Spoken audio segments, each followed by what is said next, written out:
Today's question: why was it horrible to be a Roman gladiator? Most people think it was glorious, powerful, legendary. They're wrong. Let me show you the brutal truth. The year is 50 AD.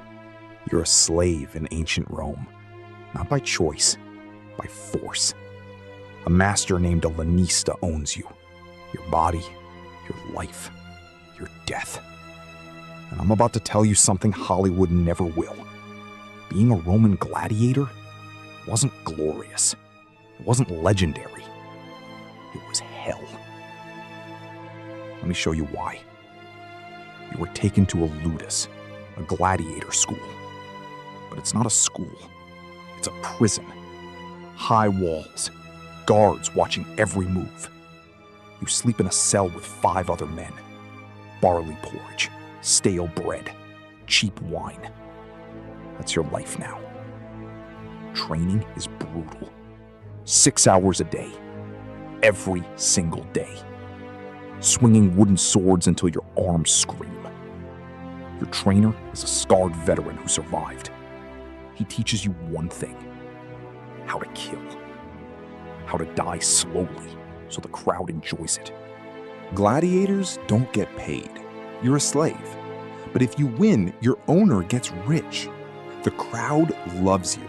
Their cheers are the only freedom you'll ever have. You might get 5 to 10 fights before you're killed. Most gladiators are dead by age 30. The fight itself lasts maybe 5 minutes, but you've trained for months for those 5 minutes. You step into the arena, 50,000 people screaming.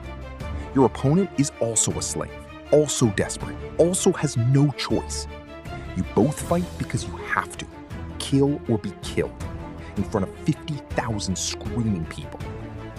One of you is winning, one of you is losing. Your owner watches from the stands, calculating your value. The loser looks at the crowd. The crowd decides. Thumbs up means mercy. Thumbs down means death.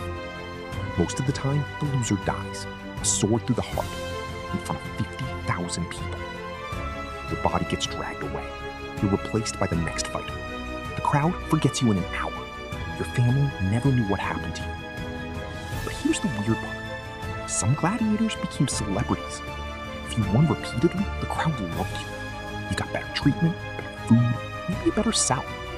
Wealthy women became obsessed with you. But you were still a slave.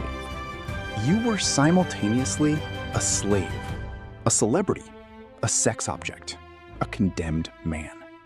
You had no freedom, no choice, no retirement. A famous gladiator named Flamma fought 34 times and won 31. 31 wins, and he still died in the arena. Because eventually, luck runs out. Your body breaks, your skills fade. Injuries were constant. Torn muscles, broken bones. Infections killed you slower than swords. Many gladiators died from infected wounds weeks after their fight. The physician would bandage you and send you back to fight again. Sepsis, gangrene, death. The Romans loved this. 50,000 people watching men kill each other. It was entertainment. It was democracy. The crowd decided who lived and died. But for the gladiator, it was hell. No agency, no choice, no escape. Some tried to escape. Most were caught and killed publicly.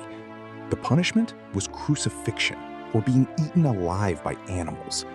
So you stayed, you trained, you fought, you died. A very small percentage got freedom. A document called a rudis, a wooden sword. They could walk away. But most never got this. They died slaves. They died for entertainment. So yes, Roman gladiators were celebrities, Hollywood celebrities of their time. But they were also slaves. They were also victims. No freedom, no choice, no future. The Colosseum looks impressive in movies, but inside, it was a slaughterhouse.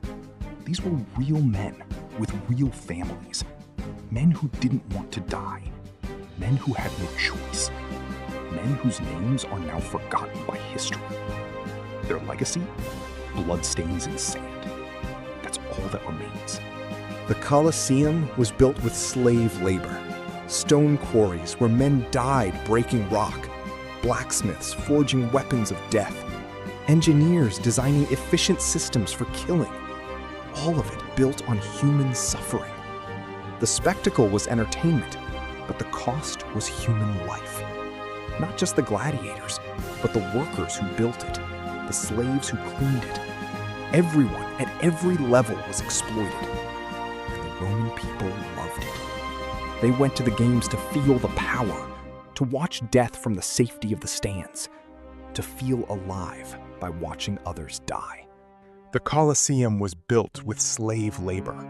Thousands of men died in stone quarries, breaking rock for the structure. Blacksmiths forging weapons of death. Engineers designing systems for efficient killing. The arena itself was a masterpiece of engineering. But the cost? Human life at every level. Not just gladiators, but workers, slaves, everyone. The Roman people loved it. They went to the games to feel power, to watch death from the safety of the stands, to feel alive by watching others die. This was entertainment. This was democracy. This was Rome at its most brutal. And it happened for hundreds of years. Generation after generation of men walked into that arena, knowing they probably wouldn't walk out, knowing their families would never find their bodies, knowing their names would be forgotten. That's the real story of Roman gladiators. Not glory, not legend, just suffering, death, and forgotten names.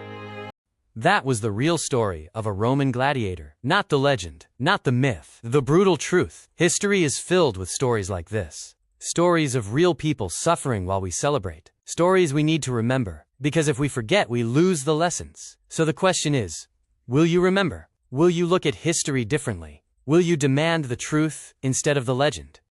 That's what I ask of you. Subscribe to The Brutal Truth, because history deserves better than myths.